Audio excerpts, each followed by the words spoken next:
रुद्राक्ष मिले थे ना, किस किस को मिले थे? हाँ, और पहने किसने? सबने पहन लिए क्या, बाकी रखे? हाँ, पहनने का विधि भी अपने को बताने का था। तो अपन आज पहले शुरुआत में सत्संग में वही बता देते हैं कि रुद्राक्ष कैसा पहनना है। रुद्राक्ष पहनने के लिए सबसे पहले अपने को ध्यान रखने का है कि अगर कोई बहन पहनती है तो उसको हो सके तो पीला धागे में पहने तो उत्तम, और कोई भाई पहनता है तो वो लाल धागे में पहने तो उत्तम। अगर आपको मिलता है राखी में, नहीं मिलता है कोई भी धागा, और काले धागे में भी पहनते तो भी चलेगा, लेकिन इतना ध्यान रखना है बहन के लिए पीला धागा जरूरी है और भाइयों के लिए लाल धागा जरूरी है। और रुद्राक्ष, अभी बहुत सारे को सवाल खड़ा हो जाता है कि हमको रुद्राक्ष तो मिला, लेकिन उसका मुख कितना है, कि हमको पता नहीं चलता है। तो इसके लिए हम नींबू का धार, किसको मालूम है ना, नींबू के ऊपर एक धार आती है ऐसी है, बोलने का नहीं, इधर नींबू के ऊपर एक धार आती है, देखिए ना अपन ने। हाँ, वैसी ही धार, जैसा कि अपना रुद्राक्ष को जहाँ से अपन धागा पोते हैं उसके बाजू में अपने को धार किनारी दिखाई देगी। तो वो कितनी कीनी होगी, जितनी धार होगी ना उतना अपना मुखी रुद्राक्ष। समझोगा कि किसी को एक ही धार आएगी तो एक मुखी, दो आएगी तो दो मुखी, तीन आएगी तीन मुखी, चार धार आएगी ऐसी तो चार मुखी, पांच आएगी तो पांच मुखी, छह आएगी तो छह मुखी। जो अपन बातें उसके अंदर पांच या छह ही है ज्यादातर, उसके ऊपर नहीं है। और रुद्राक्ष 1 से लेके 14 तक रुद्राक्ष की धार होती है, 1 से लेके 14 तक, तो उसको मुख बोला जाता है। 1 मुखी से लेके 14 मुखी तक, मतलब अगर आपको 5 धार वाला रुद्राक्ष मिला तो 5 मुखी, 6 धार वाला मिला है तो 6 मुखी। तो अपने को रुद्राक्ष में ध्यान रखना है। अगर किसी को अगर मंत्र आता है तो 11 बार 108 बार अगर मंत्र का उपयोग कर देते हैं अपन तो रुद्राक्ष मणि सिद्ध होता है। उसी तरह से अगर आपको अघोर मंत्र नहीं आता है तो खाली आप अगर ओम नमः शिवाय का भी जाप कर लेते हैं 11 या 108 बार, तो भी आपका रुद्राक्ष शुद्ध हो जाता है। या पहनने से पहले उसको आप विधि कर लेंगे कि आपके हिसाब से ही। और खास ही ध्यान रखना है रुद्राक्ष पहनना और किस जगह नहीं पहनना है वो भी अपने को ध्यान रखना है। रुद्राक्ष अपने को कोई मरण स्थान पर पहनकर नहीं जाना है। कोई मर गया है तो वहां पर अपने को रुद्राक्ष नहीं पहनना है। यहाँ कहीं पर बालक हुआ है, क्या कहीं बालक हुआ है तो वहां भी अपने को 3 दिन तक रुद्राक्ष का पालन करना है। कि 3 दिन अगर अपने ही घर में होता है तो भी अपन 3 दिन तक रुद्राक्ष निकाल के रखते हैं। और वो भाई वहां कोई साइकिल खड़ी है वो हटा दो गाड़ी जाने के लिए।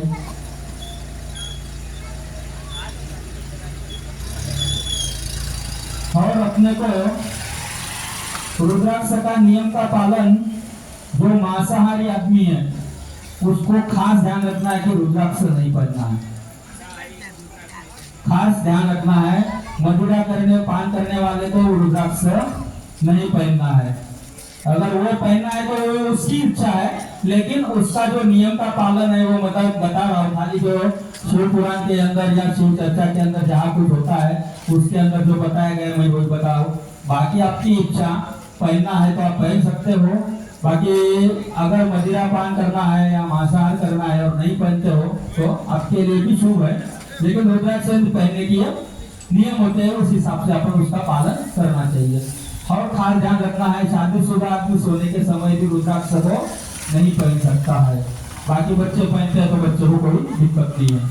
अभी रुद्राक्ष के ये 5 नियम तो अपन ने सुन लिए है, बाकी पालन करना नहीं करना आपके मन की इच्छा है। हम तो खाली बता दिए है, बाकी जो करना है वो आपकी इच्छा। अभी जैसा कि शिव पुराण के अंदर जो भी कुछ आएगा वो हमारे जातिगत जीवन में भी कभी हो सकता है, तो उसके लिए हमको धैर्य रखना है कि बस शिव जी ने हमें हमारा जीवन ऐसा बनाया है कि शिव महापुराण के अंदर हमारा जो जीवन में चल रहा है वो शिव पुराण के अंदर भी था। ये चीज के अंदर ध्यान रखना है खास अपने को। अभी सबसे पहले जैसा शिव जी का जन्म हुआ था, क्या जन्म शिव जी का तो हुआ ही नहीं है। शिव जी अंतर्यामी बोले जाते हैं, जैसा कि बोलते हैं ना कि शिव जी स्वयंभू है, प्रकट स्वयं हुए हैं। उनको किसी का किसी ने उनको जन्म नहीं दिया, मतलब उनके कोई माता पिता नहीं है। जैसा प्रथम बार शिव जी प्रकट हुए थे तो उनका मुख 5 मुख थे। कितने? 5 मुख थे। ध्यान रखना है, शिव जी के कितने मुख थे? 5। बोलते हैं ना रावण के जैसे 11-10 मुख थे, वैसे शिव जी के 5 मुख थे। तो ये कभी कभार ऐसा होगा कि कई सवाल में पूछा जाएगा, तो यह याद रखना है शिव जी के कितने मुंह थे। अभी सत्संग सुनते हुए ये खास ध्यान रखना है कि जो बोला जाएगा वो अपने को कई सवाल में भी आ सकता है, समझो सत्संग में होगा। तो शिव जी के कितने मुख थे? 5 मुख थे। हाँ, 5। और शिव जी का एक लिंग भी आता है। क्या? जैसा कि शिव जी का मूर्ति भी होता है और लिंग होता है। वेर और लिंग, वो जो मूर्ति होती है उसको वेर बोला जाता है, और मूर्ति को मूर्ति बोला जाता है, और लिंग को वेर बोला जाता है। जैसा कि बहुत सारी जगह बोलते हैं कि एक ही भगवान की पूजा होती है, उनकी एक ही मूर्ति होती है, लेकिन शिव जी की वेर की और लिंग की दोनों पूजा होती है। जहाँ पे जाओगे आप तो शिव मंदिर के अंदर अभी ज्यादातर तो शिवलिंग ही मिलेंगे। और अभी तो बहुत सी जगह ऐसा हुआ है कि पुराने कोई मंदिर थे, लेकिन नए जो पुराने मंदिर के अंदर एक शिवलिंग रख दी है और बस वहीं पर वो पूजा चालू हो गई है। चलो अच्छा है, जहाँ जहाँ शिव जी के मंदिर निर्माण हो रहे हैं, भले पुराने मंदिरों को वो बंद करा के उसके अंदर शिव जी की स्थापना तो कर रहे हैं। अपना जो मंदिर हुआ है पूर्ण शिव जी का ही मंदिर बोला जाएगा। अपना कोई कॉपी नहीं किया है कि पुराना मंदिर था उसको बंद करने का और इसके अंदर शिव जी का मंदिर अपन ने ऐसा नहीं किए है। शिव जी का 5 मुख वाला मूर्ति नसीब से ही अपने को देखने को मिलेगा। जहां अगर शिव जी का मूर्ति कहीं 5 मुख वाला होता है तो वो देख सकते हैं। अभी ज्यादातर क्या होता है, शिवलिंग जो होते हैं ना, उसी को ही 5 मुख से सजाया जाता है। उसी को ही 5 मुख लगा देते हैं और उसी को सजा देते हैं। एक दिन की बात है कि देवलोक, सभी देवों का एक जगह स्थान रहता है।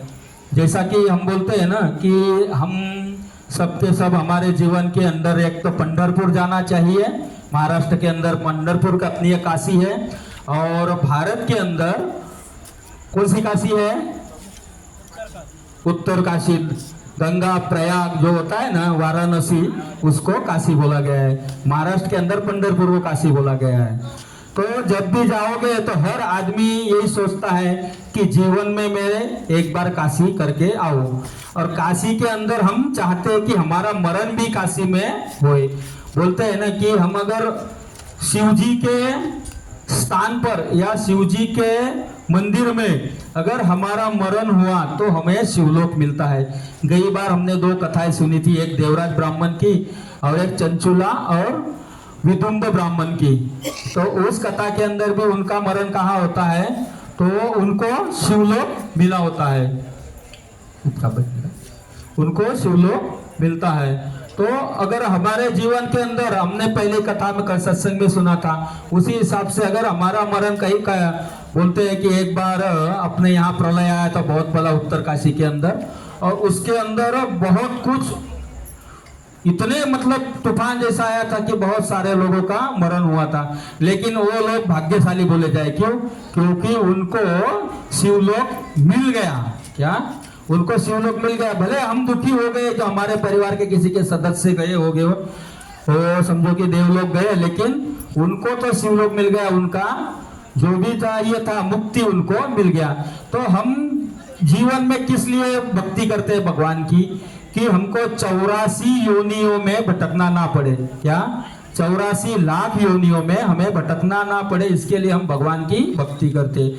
और भगवान की भक्ति में हमें मोक्ष मिलना चाहिए, इसके लिए करते हैं। ज्यादातर लोगों की सोच यही होती है कि हमको धन मिले, ये मिले, लेकिन जो भगवान की खास भक्ति हर आदमी इसीलिए करता है। ज्यादातर देखते हैं हम तो समझो कि जो पढ़े हैं, मैकेली पद्धति से पढ़े हैं। हमारे यहाँ जो पद्धति है, हमारा आचरण जो है, बहुत सारा हमारा धर्म का पालन बहुत कम करते हैं। आज हम जो भी पढ़े हैं, हमारे नए बच्चे हैं, उनको बड़ा मुश्किल से देखो 10-12 बच्चे सत्संग के अंदर आए, तो बड़े ऐसा हो चुका है कि जो हम पढ़ाई लिखाई की है पूरी अंग्रेजी पढ़ाई है, बच्चों को यही पता नहीं होता है, बहुत सारे बच्चों की हमारे भगवान कितने हैं, हमारे भगवान का जन्म कहाँ हुआ था, हमारे भगवान के माता पिता कौन है, बहुत सारे हमारे बच्चों को ये पता नहीं है। उसका कारण ये कि हमारे यहाँ हमको पढ़ने के लिए आजादी नहीं मिली है। हमें